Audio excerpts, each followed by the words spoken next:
যখন আর একঘেয়ে খাবার ভালো লাগে না তখন কিন্তু এই রেসিপিটা তোমরা অবশ্যই করে দেখতে পারো। বিশেষ করে যারা আমার মতো বয়স্কা মহিলা, অথচ বাড়িতে রান্নাবান্না করতে হয়, সব সময় কিন্তু ইচ্ছা করে না সকালের জলখাবার দাঁড়িয়ে দাঁড়িয়ে অনেকক্ষণ ধরে রুটি, পরোটা বা অন্য কিছু করার। তাদের জন্য এটা খুবই সুবিধাজনক। একদম 10 থেকে 15 মিনিটের মধ্যে হয়ে যায়, আর একদমই সামনে দাঁড়িয়ে থাকতে হবে না। আশা করছি এটা প্রত্যেকেরই ভালো লাগবে। নমস্কার বন্ধুরা, পুপুর রান্নাঘরে প্রতিবারের মতো নতুন পুরনো সব বন্ধুকে স্বাগত জানাচ্ছি। যদি আমার রেসিপি ভালো লাগে তাহলে প্লিজ একটা লাইক করে দিও, কমেন্ট করে জানিও কেমন লাগলো। বাড়িতে অবশ্যই তোমরা করে দেখো। আর নতুন বন্ধুদের অনুরোধ করব এরকমই সুন্দর সুন্দর রেসিপি পেতে আমার চ্যানেলটা সাবস্ক্রাইব করে আমার পাশে থাকার জন্য। চলো তাহলে শুরু করে দিই আমার আজকের রেসিপি। ভীষণ সহজ একটা রেসিপি, তো আমি আজকে যেভাবে করছি সেটা তোমাদের সাথে শেয়ার করছি। দেখো, আমি মিক্সির এই জারটা নিয়ে নিয়েছি, আর এর মধ্যে আমি দিয়ে দেব এরকম একটা ছোট বাটির, ছোট স্টিলের বাটি নিয়েছি। এই বাটির 2 বাটি সুজি, একদম ভরে ভরে নিয়ে নিই, একটু কমই নিয়েছি দেখতেই পাচ্ছ। তো আজকে আমি একটু বেশি করব, তাই 2 বাটি সুজি নিয়ে নিচ্ছি।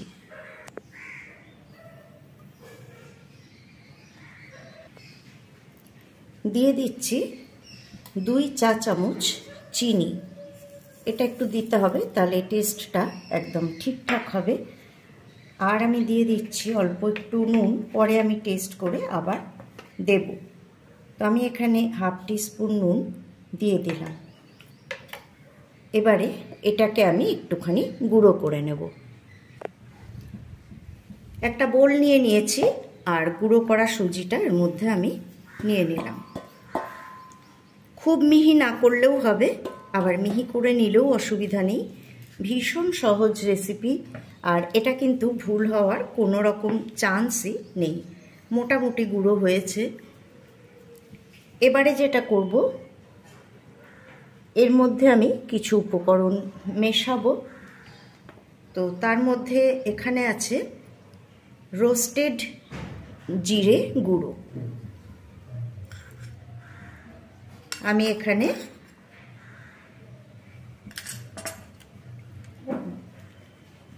2 চা চামচ মতো জিরে কিন্তু গুঁড়ো করে নিয়েছিলাম।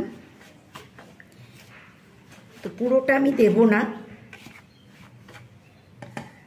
আমি ওখান থেকে অর্ধেকটা কিন্তু দিয়ে দিলাম, আর ওইটা আমার রান্নার কাজে লেগে যাবে।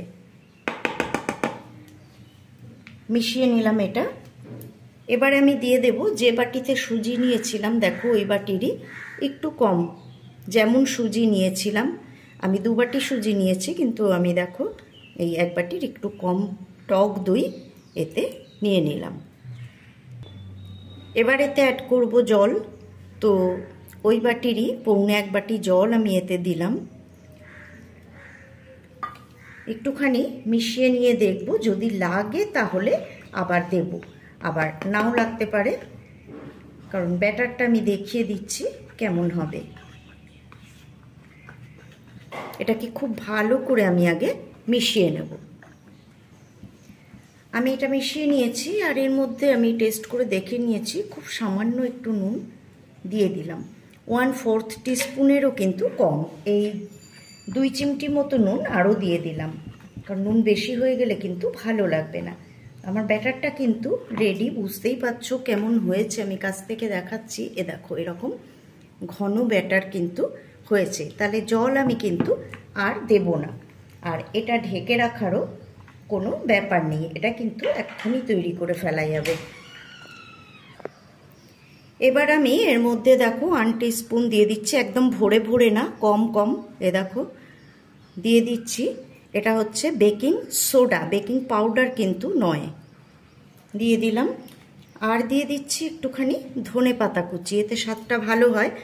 তোমরা এটা ইচ্ছা করলে অ্যাভয়েড করতেও পারো, আমি ধনে পাতা কুচি ছাড়াও করি, সেটাও খেতে ভালো লাগে, এটা দিলেও ভালো লাগে। তো এইবারে কিন্তু আমি এটাকে ভালো করে মিশিয়ে নেব।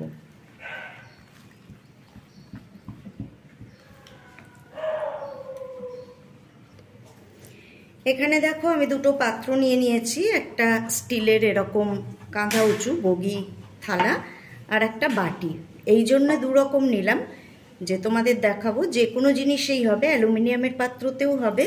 তো এখন আমি এই দুটোর মধ্যে সামান্য একটু করে সাদা তেল দিয়ে দিচ্ছি, মানে তেলটা একটু ব্রাশ করে নেবো। আর কোন খাবারে কিন্তু একটুও তেল নেই, এটা যাতে উঠে যায় তার জন্যই দিচ্ছি। তো এটা একদমই তেল ছাড়া, আমি হাত দিয়েই এটাকে লাগাচ্ছি, তোমরা ব্রাশ দিয়েও লাগাতে পারো, কারণ সবার ঘরে তো ব্রাশ থাকে না। তো এইভাবে তেল দিয়ে এইভাবে পুরো গাটাতে এইভাবে এই জায়গাগুলোও কিন্তু তেলটা মাখিয়ে নিতে হবে, নইলে এটা উঠবে না।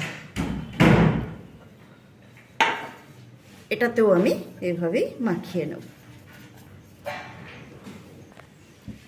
তো এইবার দেখো আমি দুটো পাত্রতেই কিন্তু এটা ঢেলে দেব।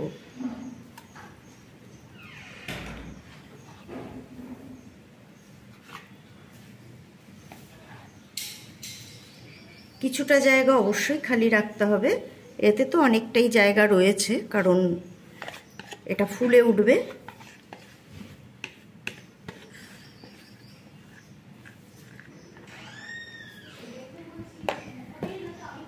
আর দুটো পাত্রে ঢালার পর পাত্র দুটো একটুখানি ট্যাপ করে নেব।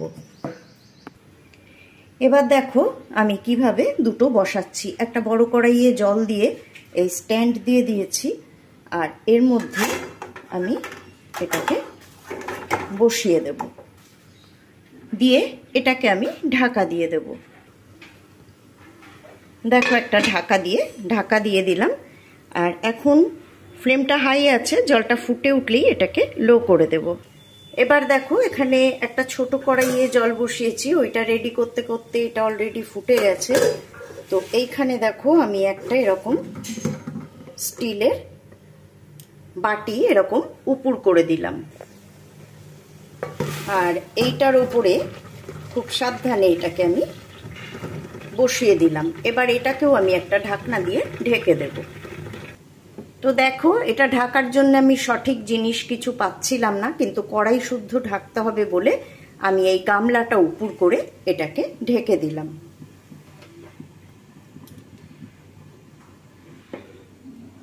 এ দেখো দুদিকে আমি দুটো বসিয়ে দিয়েছি। আমি 15 মিনিট পর ঢাকাটা তুলে নিয়েছি। গরম কিন্তু, তোমরা কিন্তু এভাবে হাত দেবে না, আমি সাবধানে হাত দিচ্ছি। আমি একবার একটুখানি দেখে নেব, ছুরিটা ঢুকিয়ে দেখলাম, দেখো ছুরিটা একদম কিন্তু ক্লিন বেরিয়ে এসছে, তার মানে এটা কিন্তু হয়ে গেছে। আর ওটা তো তাহলে অবশ্যই হয়ে যাবে, যেহেতু ওটা ছোট। তাও ওটাও আমি একবার দেখে নিচ্ছি।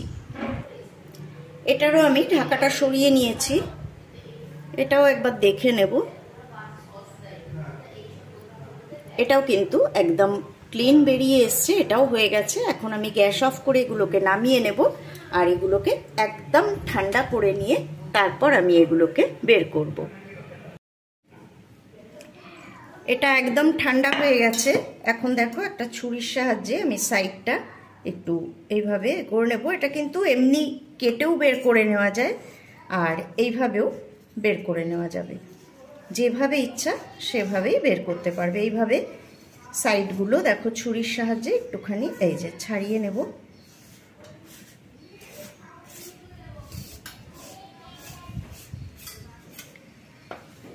এবারে একটা প্লেট এইভাবে দিয়ে একটুখানি ট্যাপ করলেই এটা বেরিয়ে আসবে।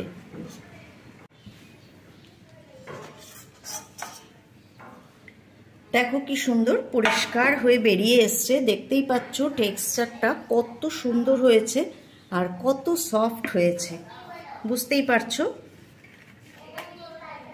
এটাকে আমি সোজা করে নিলাম, আর এখন এটাকে আমি একটু পিস করে নেব।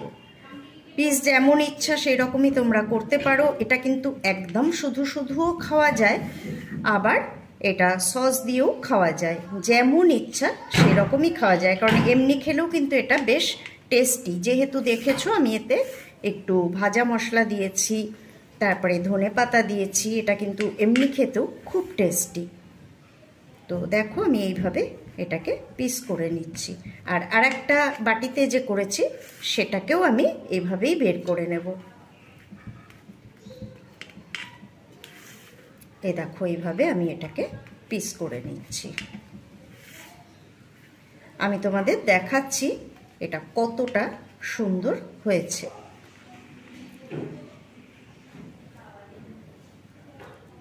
এই দেখো কতটা জালিদার আর কতটা সফট হয়েছে, পুরো পাউরুটির মতো, আর খেতে কিন্তু ভীষণই সুন্দর। তো তোমরা অবশ্যই এভাবে বাড়িতে বানিয়ে নেবে। বন্ধুরা, রেসিপিটা কেমন লাগলো আমাকে অবশ্যই কমেন্ট বক্সে কমেন্ট করে জানিও। আজকে এই পর্যন্তই, বিদায় নিচ্ছি। আবারও ফিরে আসবো পরের পর্বে এরকমই সুন্দর কোনো রেসিপি নিয়ে। সবাই ভালো থেকো, সুস্থ থেকো, সাথে থেকো।